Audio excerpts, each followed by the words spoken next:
Bir xanım sual verir ki, salam, hər vaxtınız xeyir. Namaz qılıb hicablı olmamaq günahdır mı? Elə bir xanımlar var, hansı ki, əlhamdülillah ibadət edirlər, amma başlarını bağlamırlar hələ ki. Yəni bir nəsihət edərdiniz və bu ilə inşallah. Nəsihətim budur ki, ümumiyyətlə Allah Taala Quran-ı Kərimdə qadınlara hicab bağlamağa əmr edir. Bəli.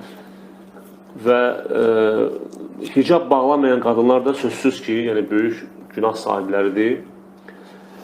Və bu qadınlara yəni bunu tövsiyə edərdim ki, necə ki namazda, yəni Allah qarşısında hicabınızı bağlayırsınız və namaz bitdikdən sonra da bilin ki, yəni qarşısında durduğunuz Allah namazdan sonra da sizi görür. Bəli.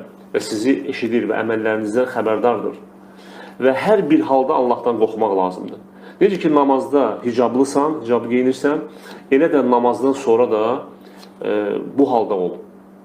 Yəni naməhrəmin qarşısında. Bəli. Yəni xüsusən dövrümüzdə qadınlar çox da məsələn elə qadınlar var ki, heç demək olar ki, çölə çıxmırlar çox vaxt. Çox nadir hallara çıxmır. Yəni hicablı olmaq o demək deyil ki, bütün günü hicablı qalmaq. Sadəcə naməhrəmlə qarşılaşmağın ehtimal olunan yerlərdə çölə çıxanda bəli. Demək, hicablı olmağı tələb edir bizdən şəriətimiz. Və ona görə də, demək, bu bacılara tövsiyəm budur ki, yəni hər bir halda Allahdan qorxsunlar və bilsinlər ki, ölüm hər bir halda, hər bir zaman bizi haqlaya bilər. Yəni gözlənilmədən gəlir. Ölüm gözlənilmədən gəlir. Və Allahın qarşısına hicablı getmək sözsüz ki, daha yaxşıdır. Ən gözəl. Və ən gözəl budur. Yoxsa insan evindən çıxanda bilmirsən, sən evə qayıdacaqsan, yoxsa yox.